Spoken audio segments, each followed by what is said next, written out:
The letter came on a Tuesday, and the paper was cheaper than any paper the house had known, and the seal was not a seal, but a smear of common wax pressed down with the flat of a thumb, and the hand that had written the direction was not her husband's hand, though it wished very much to be mistaken for it.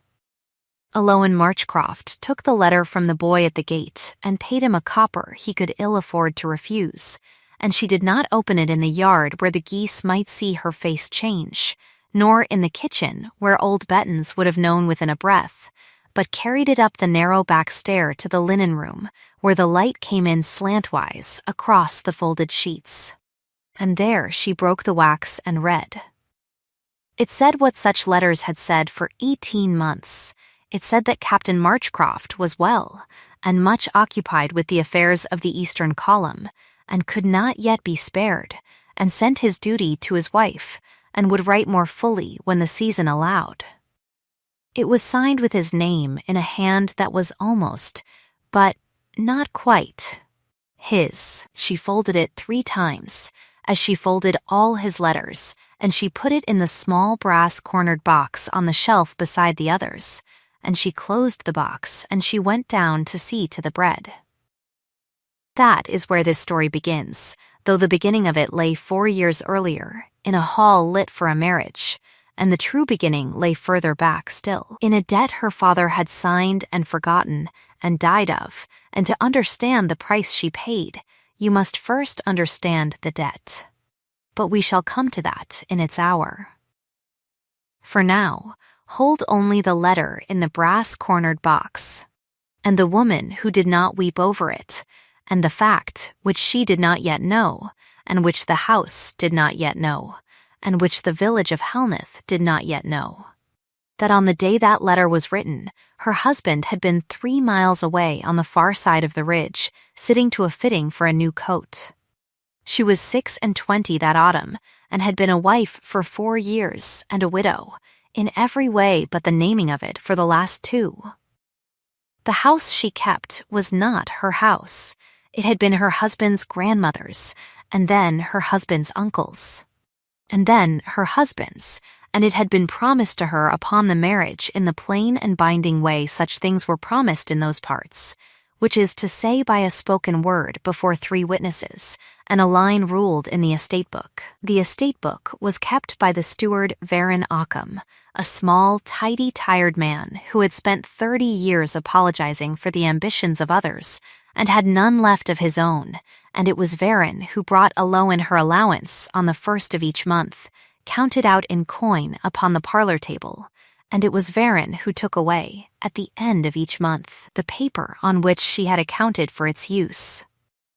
He was scrupulous. He was polite. He was so polite that a shrewder woman, or a less exhausted one, might have wondered why a man who had nothing to hide should trouble to hide it so carefully.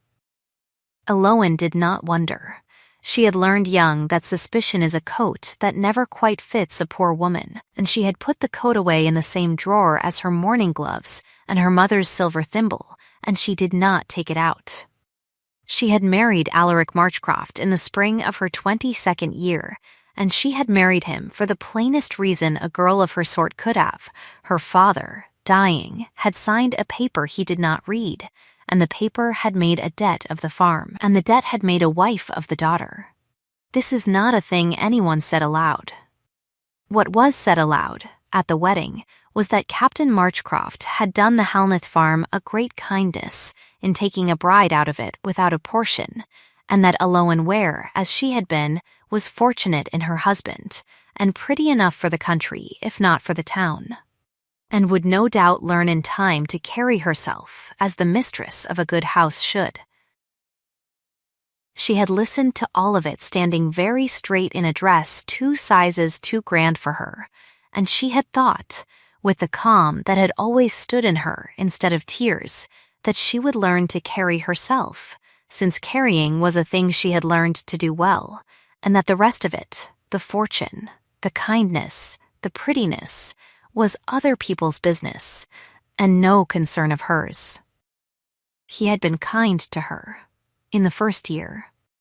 Not warm, he was not a warm man, but kind in the manner of a man who has bought a horse and means to feed it properly.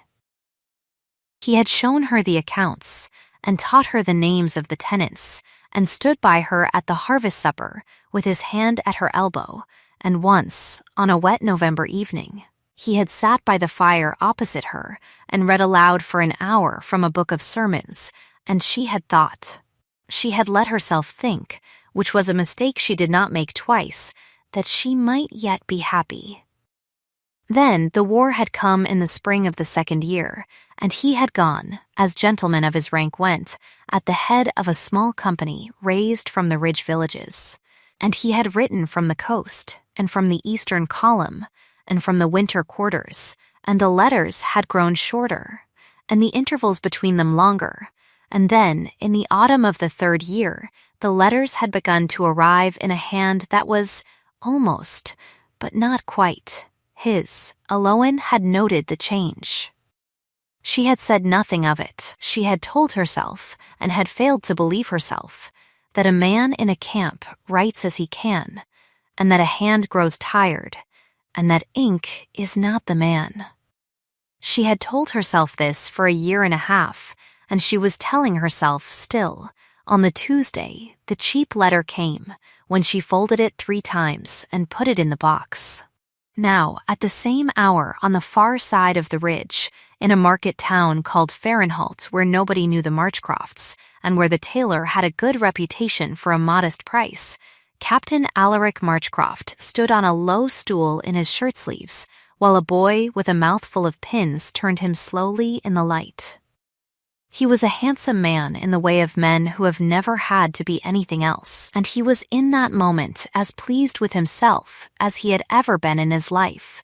which was saying a great deal, for he had been pleased with himself in one continuous unbroken chord for 37 years. The coat that was being fitted to him was blue, of a blue that was not the blue of any regiment, and it was to be worn in 3 weeks at his wedding to a young woman named Isor Vensley, who believed him to be a widower, and whose father believed him to be a widower, and whose father's bank believed him to be a widower, and who was, on the strength of that belief, prepared to settle upon him at the altar a sum of money sufficient to pay off certain gentlemen in the eastern capital whose patience had begun to fray. He had not told Aloin. He did not intend to tell Aloin. He had, in fact, arranged matters so that Aloin would not be told by anyone, since the wedding was to be a quiet one at a country chapel some 14 miles from Helneth, at the estate of a friend of Isor's father, and the guests were to be drawn exclusively from a set of people whose paths had never in their lives crossed the paths of the Helneth tenants. He had thought it through as carefully as he thought anything through, which was not very carefully at all, and he had assured himself, in the manner of men who assure themselves of things because otherwise they would have to stop, that the arrangement was, on the whole, kinder to everyone than the truth would have been. He had said as much aloud, over brandy, to the steward Varon Occam, who had received the confidence with a bow an inch too shallow, and had said only, in the flat voice he kept for facts, "As you wish, sir," and had gone home that night and sat a long while at his own hearth, with his hands folded on his knees, listening to the small, hard ticking of the clock, and thinking of a paper he had signed once, and of a girl at Helneth who did not deserve what the paper had cost her, though he could not, at his age, imagine any way to say so aloud. The house at Helneth kept its work. The bread went into the oven, the geese were driven up from the pond, the last apples of the season were laid in the loft between straw, and Aloin laid them there herself, one by one, choosing the sound ones and setting aside the bruised. She was a woman known in the village for 3 things, and it is by these 3 things that we shall know her, since the world had not, so far, thought her worth knowing by any other. She was known for paying the doctor's bill of old Marin, the shepherd, out of her own allowance in the winter he coughed blood, and for refusing to be thanked for it. She was known for going herself to the mill when the miller cheated Widow Cabell of half a sack, and for standing in the mill door until the half sack was returned, and for the level look with which she had returned the miller's stare, which the miller had afterward described, at the tavern, as the look of a woman who had counted him out to the last farthing and found him wanting. And she was known for the way she read the account book aloud to Bettins on the first Sunday of every month, sitting at the kitchen table with Bettins beside her, because Bettins could not read, and because Bettins had a right, as the oldest living servant of the house, to know that no coin had been wasted upon her mistress's vanity. These were not large things. They were the things her world penalized in a woman, paying debts that were not hers, defending strangers who could not defend themselves, sharing knowledge that others thought a mistress had no obligation to share. She did them because she did not know how to do otherwise, and she did not know how to do otherwise because her mother, dying, had said to her, "Eloin, the poor watch us the way we watch the sky for weather. Do not be cruel weather to them." And Eloin had kept the sentence as another woman keeps a locket, and she took it out sometimes at night and turned it in her mind until it shone. She believed, still, on the Tuesday, the cheap letter came, that her husband was in the East. She believed it, because to believe otherwise would have been to look into a room she had walked past all her life without opening. And there are rooms, in every marriage of that sort, whose doors are not so much shut as painted over, and one must take a knife to the paint before one can find the handle. She had not yet taken up the knife. She would take it up before the month was out. But first there was the bread, and the apples, and the geese, and the letter in the box, and the small brown moth that circled the lamp in the linen room as she went out and closed the door behind her, and the fact which the audience now holds, and which she does not, and which is the whole engine of what follows, that at the very hour she was folding his letter for the third time, her husband was being measured for the coat in which he meant to marry another woman.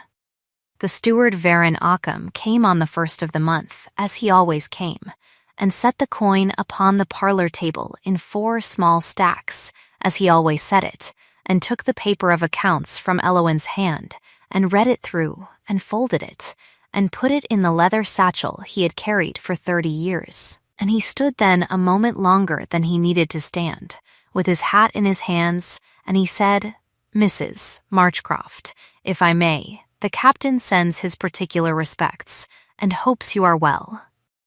He had said this every month for 18 months. He said it now with a small alteration of tone, so small that a woman not listening for it would not have heard it, an alteration in the direction of pity, or of shame, and Eloin, who had been not listening for anything in particular, heard it in spite of herself, and looked up from the coin, and looked at Varon, and Varon looked at the carpet. "Thank you, Miss Occam," she said, in the even voice she kept for such moments. "Pray tell him, when next you write, that I am well, and that the house is well, and that the tenants are well, and that we all shall be glad to see him home." Varon bowed. It was a bow an inch too shallow, and a half-breath too long, and he went out. Eloin sat a while at the parlor table with the 4 small stacks of coin before her, and she did not touch them. She was thinking, for the first time in 18 months, about how a man writes when he is tired. She was thinking about how a man's hand changes, and how a man's hand does not change, and about the smear of common wax on a cheap letter, and about the fact that a captain of an Eastern column would not, in the ordinary way of the service, be writing on such paper. She was thinking, without wishing to think it, about a room whose door had been painted over. And she stood up, at last, and she gathered the coin into her apron, and she went to put it in the small brass-cornered box on the shelf, and when she opened the box to put the coin in, she looked at the 18 folded letters lying in it, and she took out the last 3. And she carried them to the window, and she read them in the light. and she saw, for the first time, that the hand that had written them was not her husband's hand, and had never been her husband's hand, and she stood at the window a long while with the letters in her hand, and she did not weep. She had not wept when her father died, and she had not wept at her wedding, and she did not weep now. She folded the letters, and she put them back in the box, and she went down to the kitchen and asked Bettens for a cup of hot water with a slice of lemon in it, because she had a chill she wished to be rid of, and she sat at the kitchen table with her hands around the cup, and she said, half to Bettens and half to the wall, Bettens, when did the captain last send word by his own hand? And Bettens, who was chopping onions, and who had been waiting 18 months to be asked such a question, and who had been afraid to volunteer the answer, put down her knife and wiped her hands and sat down opposite her mistress and said, Ma'am, if you want the truth of it, I have not seen his hand upon a letter since the summer before last. And Aloan said, That is what I thought. And Bettens said, Ma'am, and did not finish. And Aloan said, It is all right, Bettens, you have not lied to me. Only the letters have. And letters are, on the whole, easier to answer than people. We will take a very short break here. If you are enjoying this story, please take a moment to subscribe so you will not miss what happens next. A truth, once seen, is a difficult guest to turn out of a house. Aloan sat with hers for 2 days, and she did not speak of it, not to Bettens, not to the vicar, not to the tenants who came to the door with the small business of the season. She let the truth stand in the corner of every room she entered, and she nodded to it as one nods to a relation one does not care for but cannot deny. And she went on with the work of the house, and she thought.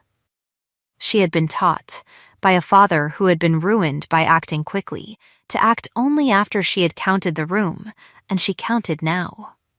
She counted the 18 letters in the box, and the 18 small alterations of Varen's tone, and the 4 years since her marriage, and the 2 years since her husband had last set foot in Helnith, and she counted the tenants who depended upon the house, and the servants who depended upon the tenants, and she counted, last, the promise she had made her mother about cruel weather, and she found, at the end of the counting, that she had no right to act for herself alone in this matter, because the matter was not hers alone.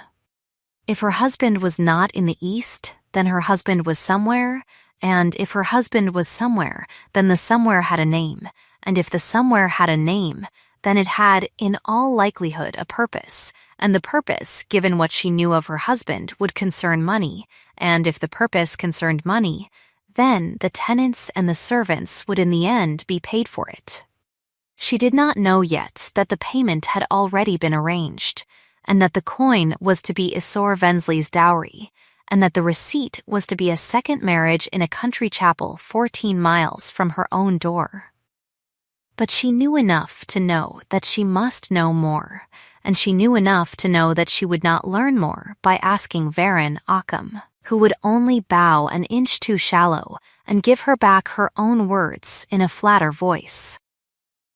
So on the 3rd morning she put on her plain gray traveling cloak, and she took from the brass-cornered box the smallest of the 3 cheap letters, and she walked the 4 miles to Helnith village, and she went to the door of a house at the end of the lane, where a woman named Mara Threp had lived for 40 years, and was known to write letters for those who could not write their own. Mara Threp was 72, and had buried 3 husbands and outlived 2 of her children, and she had a tongue that could take the varnish off a table, and a heart that had, in 72 years, refused only one thing anyone asked of it, and that had been a request, from a man now dead, to lie about a will.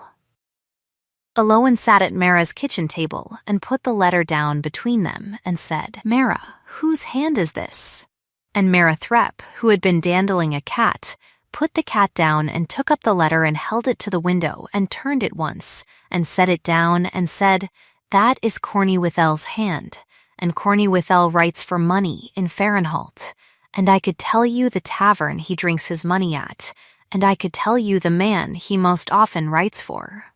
Though I will not tell you the last unless you tell me first why you are asking." And Eloin said, "Because the man he most often writes for is, I believe, my husband." And Merathrep looked at her a long moment, and she said, in a voice that was not soft but was not hard either, "Then, my dear, you had better sit still, for I have been afraid of this hour for a 12-month, and I would rather tell it slowly than badly." And she told it slowly.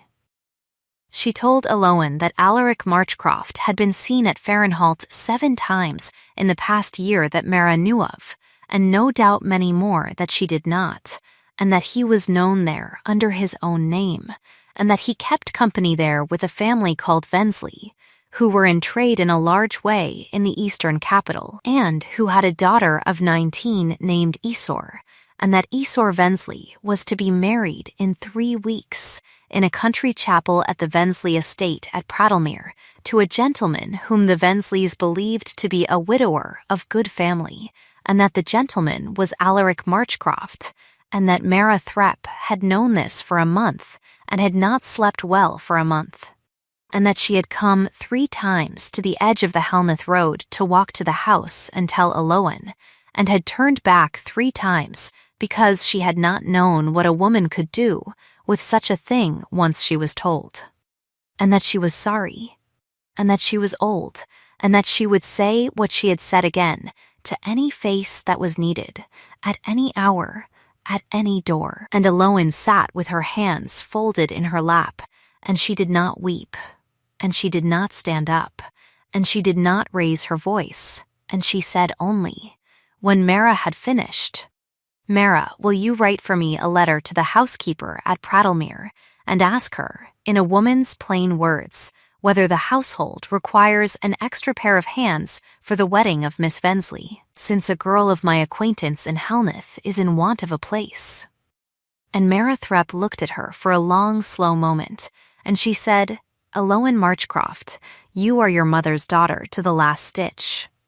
And Eloin said, "I hope so."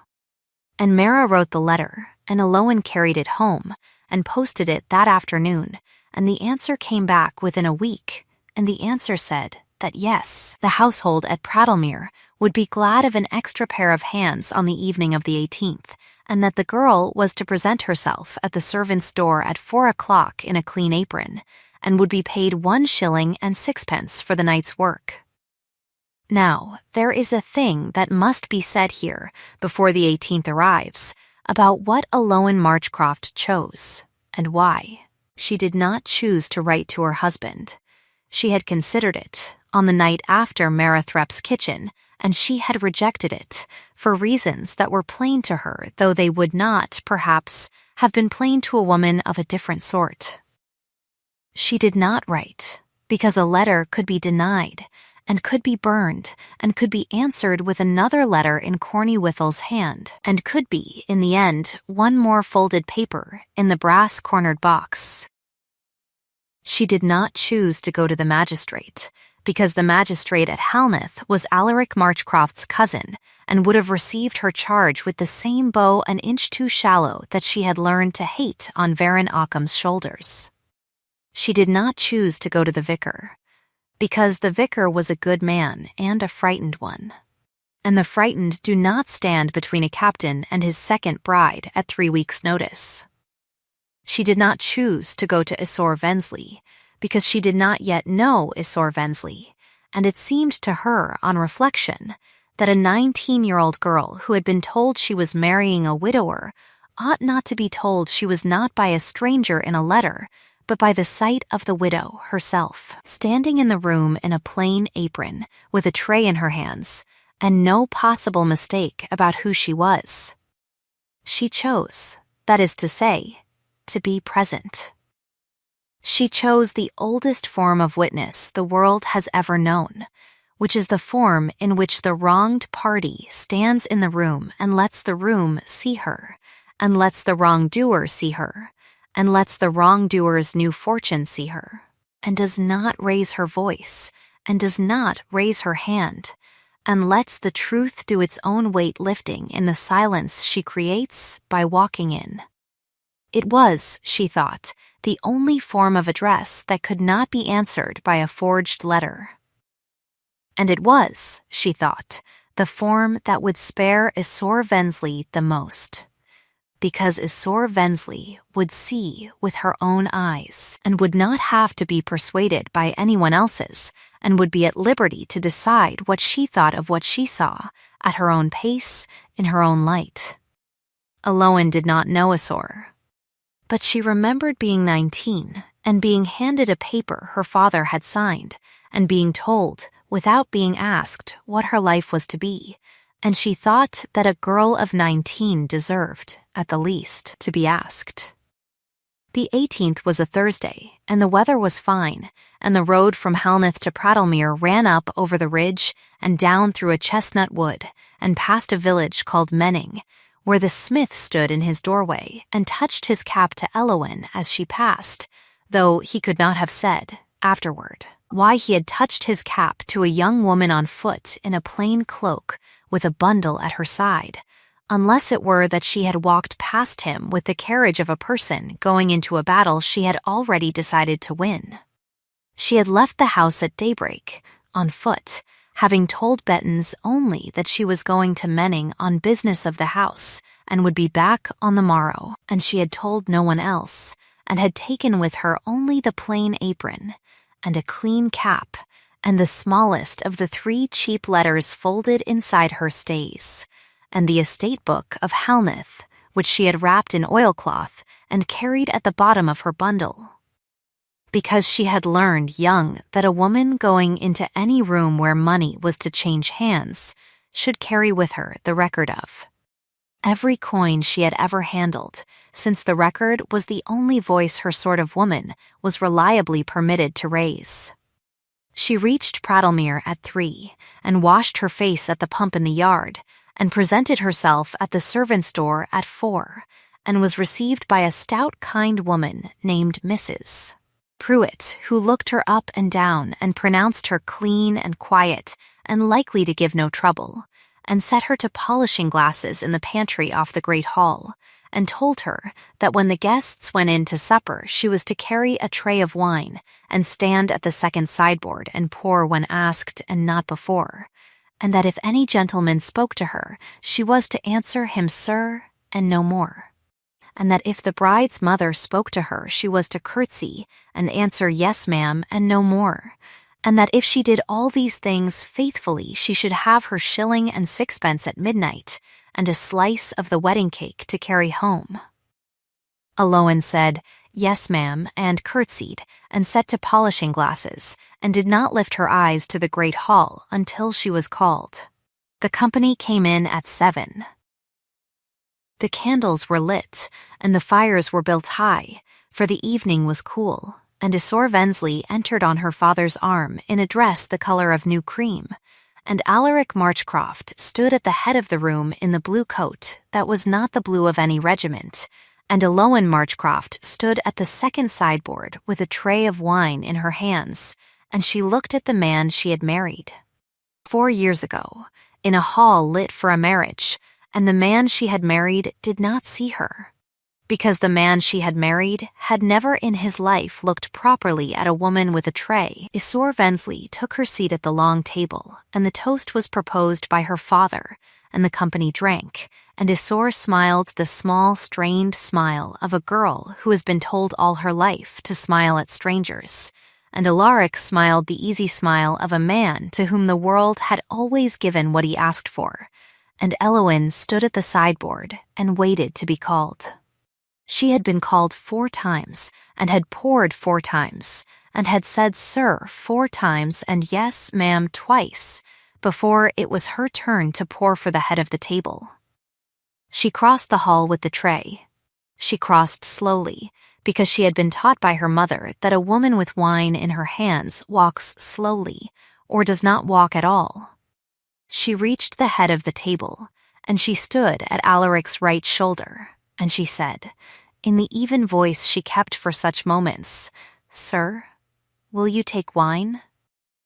And Alaric Marchcroft, who had been in the middle of a witticism directed at his new father-in-law, half turned his head and lifted his glass without looking at her, and said, "Fill it, girl." And Aloan filled it, and set the bottle back on the tray, and did not move.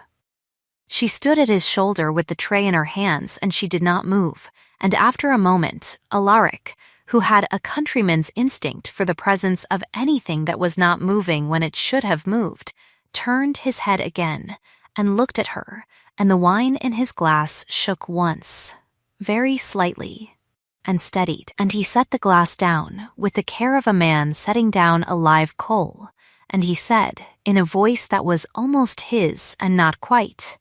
"Eloin and Isor Vensley." At his other shoulder, in the dress the color of new cream, looked up from her plate, and looked at the servant, and looked at her bridegroom, and looked at the servant again, and said, in a small clear voice that carried the whole length of the table, "Sir, do you know this woman?" The table did not go silent all at once. It went silent in the way a field goes silent when a hawk crosses it, one conversation at a time, moving outward from the head, each guest hearing a hush at their neighbor's mouth, and falling silent in turn out of the pure instinct of the herd. By the time the silence reached the foot of the table, 32 people were looking at the head of it, and at the servant standing at the captain's shoulder with a tray in her hands, and at the bride in the cream-colored dress with her small clear question hanging in the air between them. Alaric did not answer at once. He sat with his hand upon the stem of the glass and his eyes upon the tablecloth, and Eloin, standing beside him with the tray, could see the pulse in his throat count itself out. 1, 2, 3, 4. And she counted with him, and at the 5th beat he lifted his head, and he looked at Isor, and he said, "She is a woman from the Halneth country. I have known her people. I did not expect to see her here." And Isor Vensley, whom he had chosen for her dowry and not for her wits, and had thereby made the ordinary mistake of his sort, looked at him with a 19-year-old steady, untrained gaze, and said, "That is not what I asked, sir." And Aloan, who had rehearsed nothing, and who had walked 4 miles at daybreak and 8 miles the day before, and had polished glasses for 3 hours, and had said "sir" 4 times, and had come to the head of a table she had no right in law or custom to stand at, set the tray down upon the sideboard behind her without turning her head, and she put her hands together at her waist, and she said, in the voice she had used to Betton's over the cup of hot water, "Miss Vensley, my name is Aloan Marchcroft. I was married to this gentleman 4 years ago last spring in the parish church of Halneth before witnesses whose names I can give you and whose signatures stand in the register still.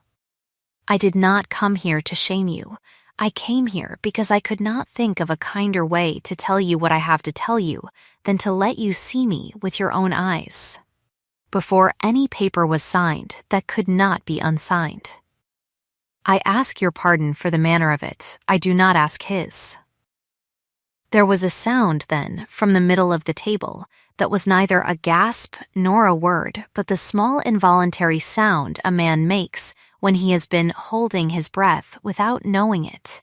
and it came from Baron Occam, who had been placed by some careless hand at the 7th chair on the left, and who now stood up, very slowly, and pushed his chair back, and stood behind it with his hands on its rail, and he said, in the flat voice he kept for facts, "It is true.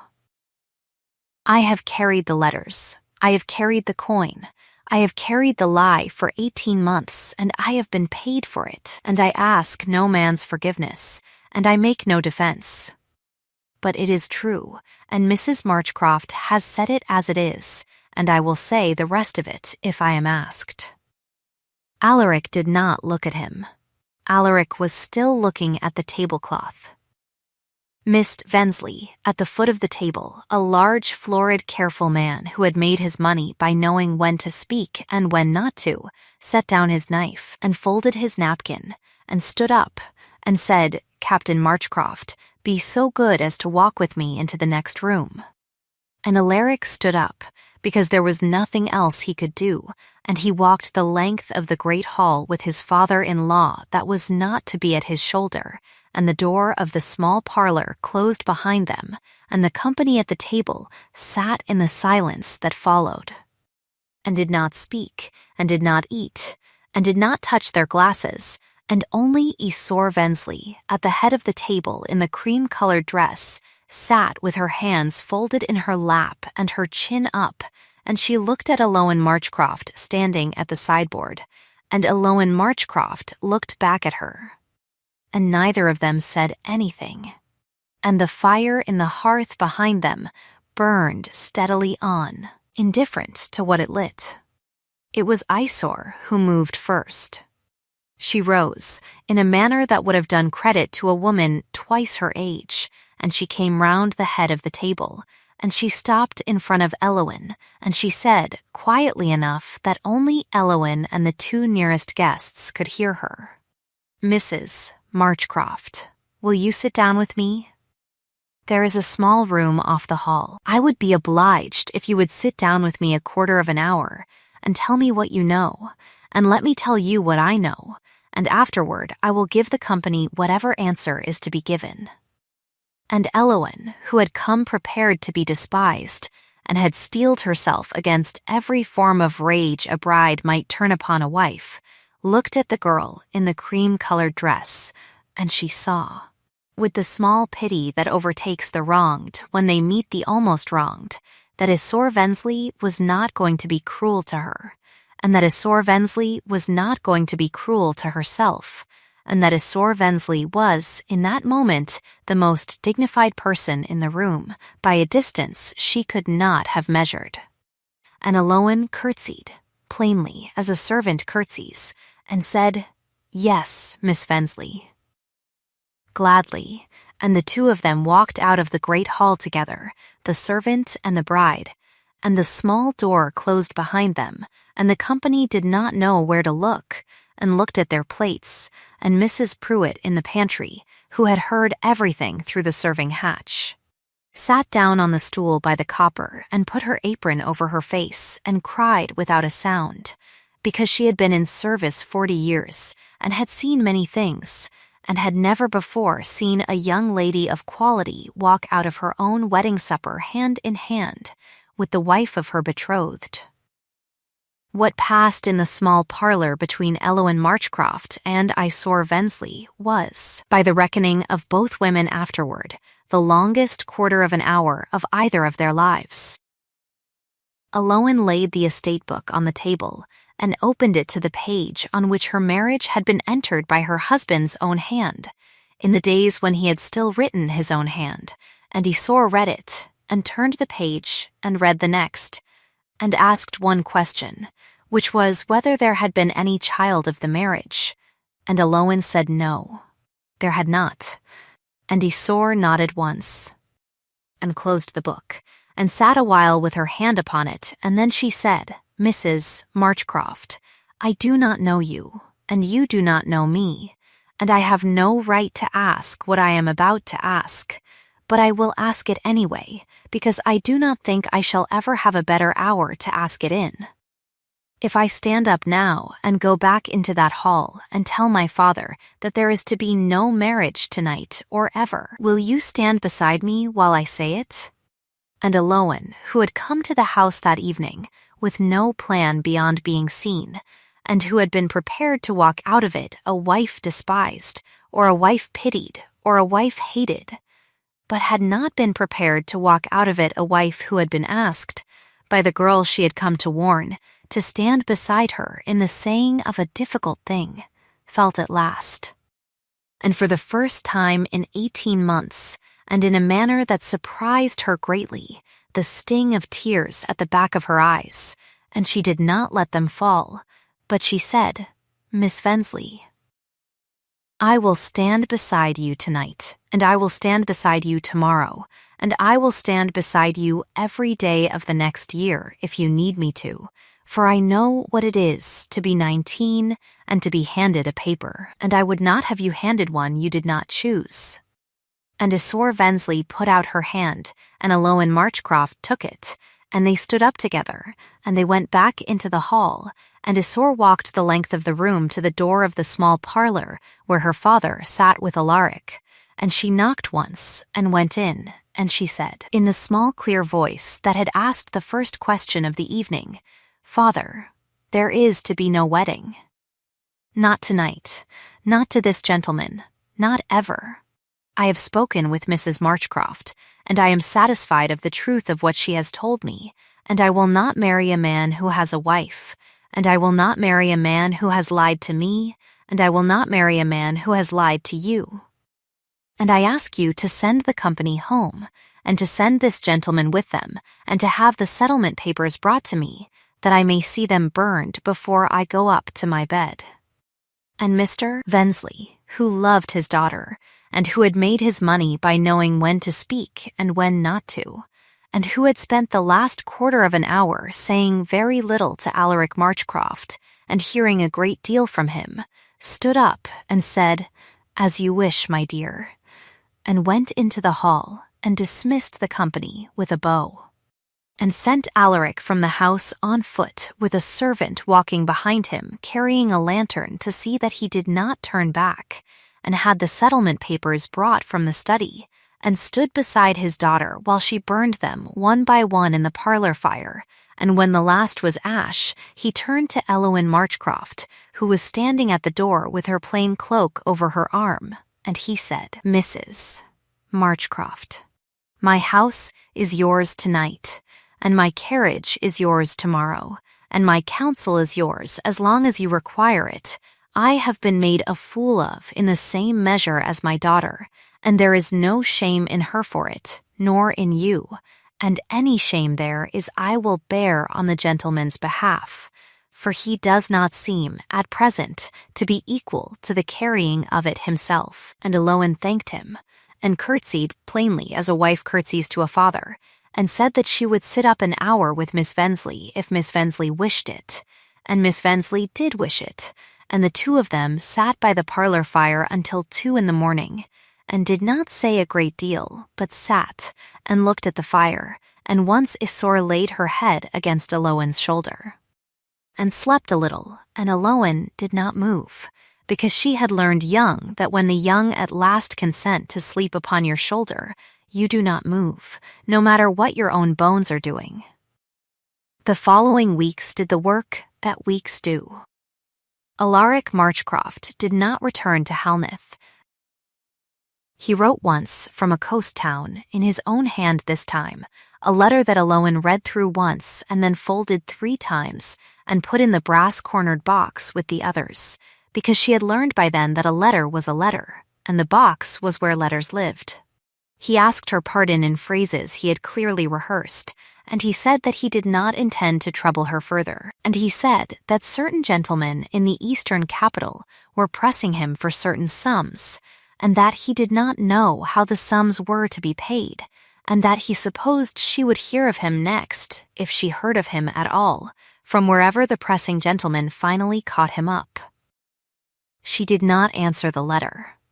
She did answer the letter that came, a week later, from Mr. Vensley, who wrote to say that certain gentlemen in the eastern capital had been paid by him in full, on condition that they trouble Captain Marchcroft no further, and that Captain Marchcroft, in gratitude for this consideration, had signed a paper renouncing all claim upon the Halneth estate in favor of his wife, and that the paper was legally binding in every court in the county, and that a copy would arrive by the next post, and that she was, from the date of that letter, mistress of Halneth in her own right, and answerable to no one for it, and that this arrangement was made not as a kindness to her, for Mr. Vensley was too honest a man to call by the name of kindness what he had done at least partly to close a wound in his own household, but as a matter of common justice, since the estate had been kept for 18 months by her hand and by her thrift,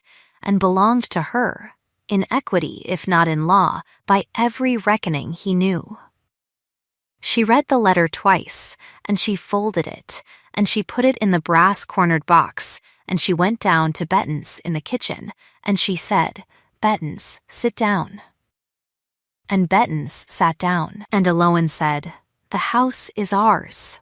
And Bettens, who had scrubbed the floors of that house for 41 years, and who had never once in her life said the word ours of any roof over her head, put her hands over her mouth, and did not cry, because her mistress did not cry, and the two of them sat at the kitchen table a long while together and did not speak. And the small brown moth that had circled the lamp in the linen room came in through the open door and circled the kitchen lamp instead, and Bettens said, "At last, ma'am. Will you take a cup of hot water with a slice of lemon in it? For I have a chill I wish to be rid of." And Aloan laughed. It was the first laugh, in that kitchen, in 18 months, and it was a small, dry laugh, but Bettens afterwards said it was the sweetest sound she had heard in her life, and she was 73 and had heard a great many. Baron Occam was dismissed from the service of the estate on the morning after the 18th by the hand of Mr. Vensley, who had been given the office by Aloan at her request, since she did not wish, she said, to look at Baron Occam's face across the parlor table on the 1st of the month for the rest of her life, and Baron went home to his cottage at the edge of the village, and sat by his own hearth, and did not go out again for a week, and when he did go out, he went to the churchyard and stood a long while at the grave of his wife, who had been dead 19 years, and he said aloud, to her,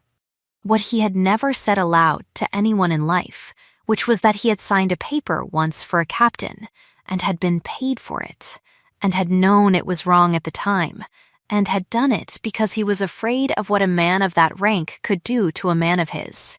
and that he had gone on doing it because a first cowardice makes a second easy, and a second a third, and that he was sorry, and that he was old, and that he would live out his days in the village quietly, and would not ask for pity, and would not accept any if it were offered. He was not offered any. But when old Marin the shepherd died that winter, and left no one to see to his sheep, it was Baron Occam who walked up the hill in the snow to fold them, and did not tell anyone, and did not stop doing it, and the village noted the fact, and did not speak of it, and did not, in the end, hold his old cowardice against him, with quite the same coldness it might otherwise have kept. Though it did not forgive him either, and he did not ask it to. He died 4 years afterward, of a chill taken on the hill, and Aloan paid for his stone, and had cut on it only his name and his dates, and the words he did what he could at the last, which was as much as she was willing to promise for him, and as little as she was willing to withhold.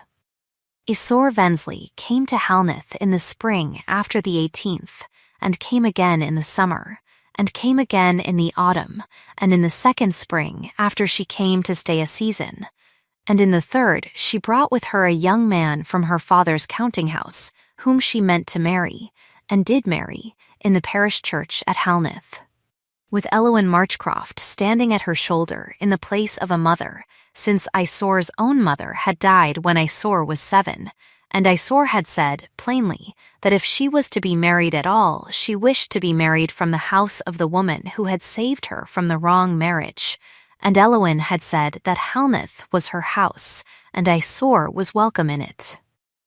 And the young man from the counting house turned out to be a decent, quiet, careful person, who loved Isor without display, and was loved by her without display, and the two of them settled in the eastern capital, and had, in the fullness of time, 3 children, the eldest of whom was a girl, and was named Elowen, and grew up calling the mistress of Halneth aunt,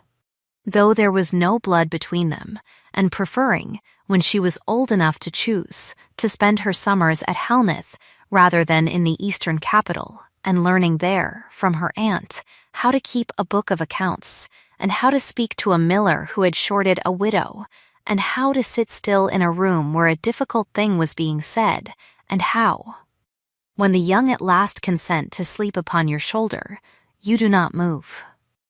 Alaric Marchcroft was heard of once more, 5 years afterward, from a port town on the southern coast, where he had lived, it was said, in reduced circumstances, and had died of a fever contracted in a lodging house, and had been buried in the parish ground there at the parish's expense, and Aloin, when she was told,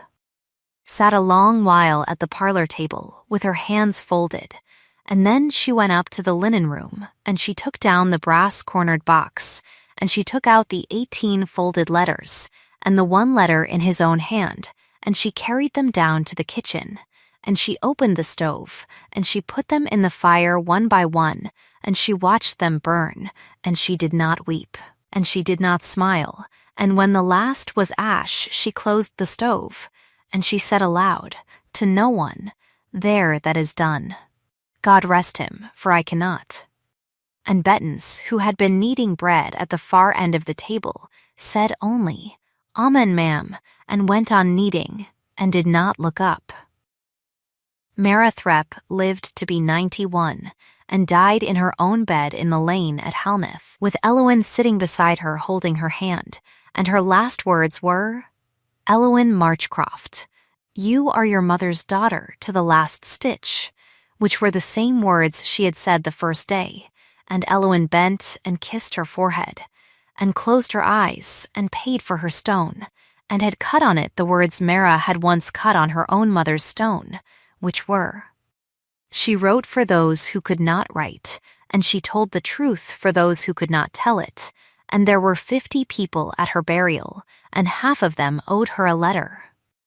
There is a paragraph that must be written here, because the story would be a lie without it, and lies are the thing this story has been about from the beginning. Not everything came right. The 4 years Aloin Marchcroft was married to Alaric were not restored to her.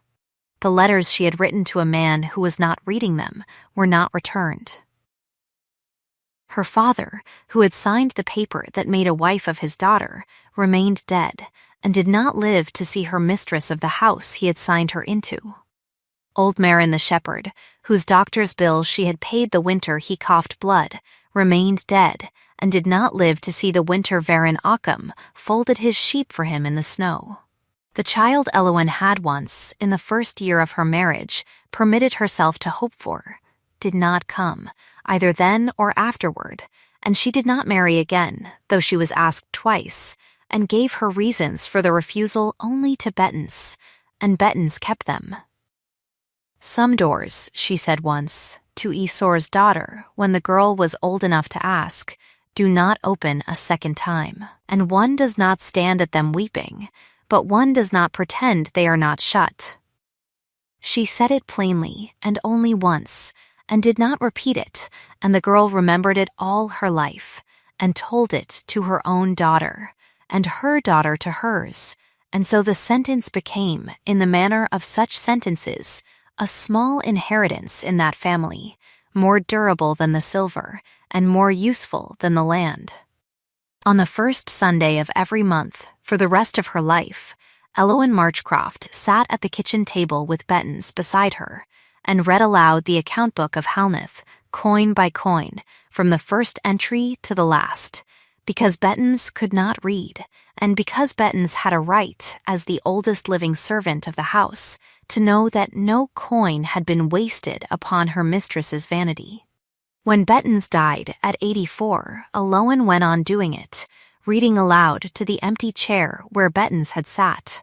because the reading was, by then, less a courtesy to Bettens than a discipline for herself, and because there is a kind of prayer that consists in the plain naming of what one has spent, and to whom, and why. And on the evening of the 18th of that month, every year, for as long as she lived, Aloin Marchcroft put on a plain apron, and stood in her own kitchen, and poured out a single glass of wine, and set it upon a tray, and carried the tray the length of the kitchen to the hearth, and set it down there, and stood a moment with her hands folded at her waist, and then she took up the glass,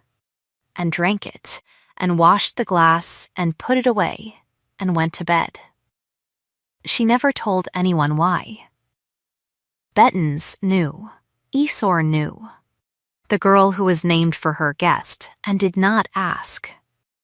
It was the small recurring rite of a woman who had learned that the world can be walked into on foot, in a plain cloak, with a tray in the hands, and that a truth carried in a plain apron will outweigh a lie carried in a blue coat that is not the blue of any regiment, and that the room, when one walks into it slowly, will in the end be quiet enough to hear a single clear voice ask the one question that matters.